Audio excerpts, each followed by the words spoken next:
زما د کولمو الرجي وه د غنمو نه، او ما چې به روټۍ وخوړه نو ما ته به تکلیف راکوه. 5.5 کاله ما روټۍ نه وه خوړلې، او ماشاءالله دوی په دم سره زما بیماري ښه شوله، او اوس روټۍ خورم، میاشو شوله روټۍ خورم. السلام علیکم ورحمۃ اللہ وبرکاتہ. نحمده ونصلي على رسوله الكريم، اما بعد فاعوذ بالله من الشيطان الرجيم. بسم الله الرحمن الرحيم.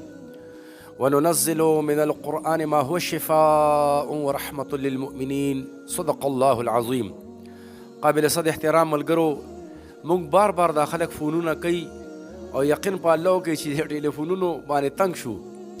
زموږ پته لګولي کې د پیښور د خواره چې څوک راځي نو 400 دا روډ شالم پل 400 دا روډ شالم پل چې راورسېدی جوخ یو 2 منټه مخکې راشه او ام سی ای سکول تپوسو کې ام سی ای سکول دی کرکټ ګراوند دی مونږ ناست یو.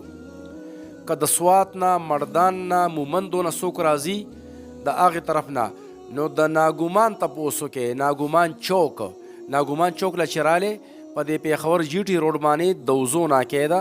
دوزو ناکې له چې راورسېدی ام سی ای سکول تپوسو کې کرکټ ګراوند دی مونږ ناست یو.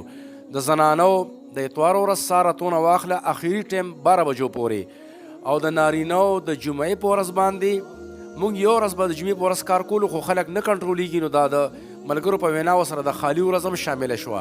خو د جمعې هم د سهار د اتونه والا اخري ټیم 12 بجې، او د خالي سهار اتونه والا اخري ټیم 12 بجې، او د اتوار هم سهار اتونه والا اخري ټیم 12 بجې.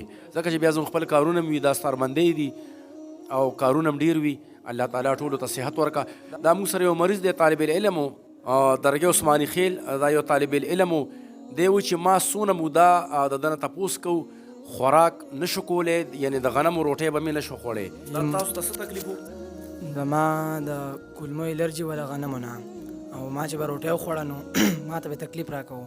5.5 کاله ما روټۍ نه وه خوړلې، او ماشاءالله دوی په دم سره زما بیماري ښه شوله، او اوس روټۍ خورم، میاشو شوله روټۍ خورم.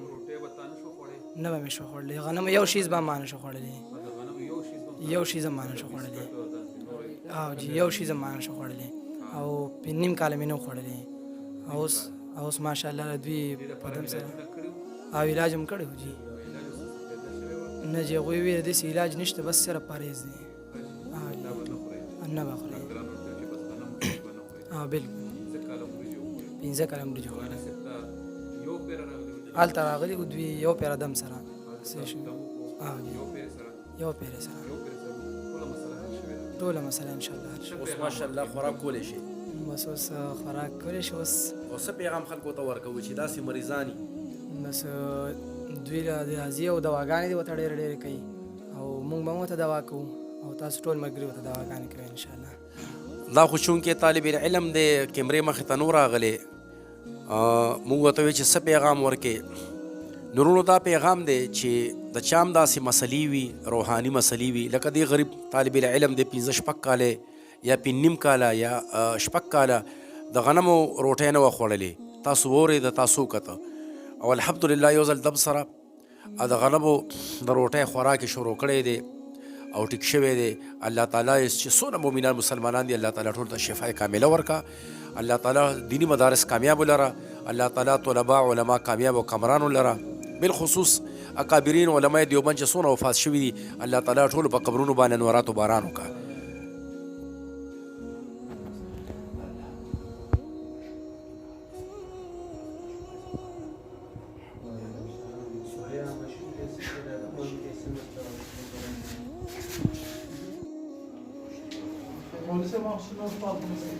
نو خواږونه نه پرهیز وکړه، او لږ واک کوه، سبزیان یې خوره، او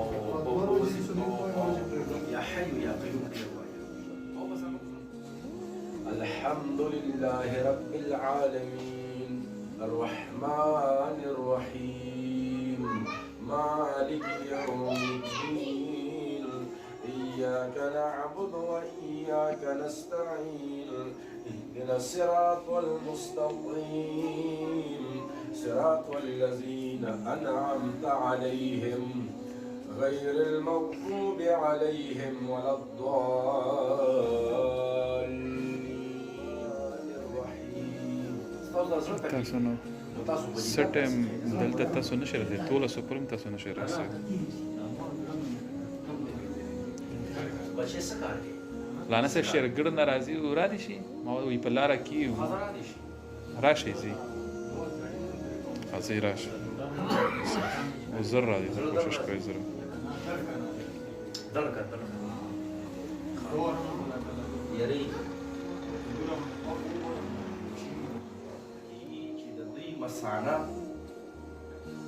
د 40 سال نه انسان وړي نو د مثانه کې په شکل او صورت د پړپوس او د پړپوس کې هم لا لږ سخوالی وي هغه چې د پړپوس په شکل کې غوښه په دې مثانه کې کېږي ډېره نرمه وي نو دا کینسر وي نه خو د کینسر یو شکل وي دا د کینسر یو ابتدایي سټیج وي دا زیاتر څه نه کېږي دا زیاتر انسان هغه خوراک کوي چې کې پروټین ډېر وي غټه غوښه نری روجه تراوه شیزونه دا چې انسان خوري او بیا ګرځي راګرځي نه ورسره او د اوبو استعمال یې کم وي نو دلته پراسټیټ راځي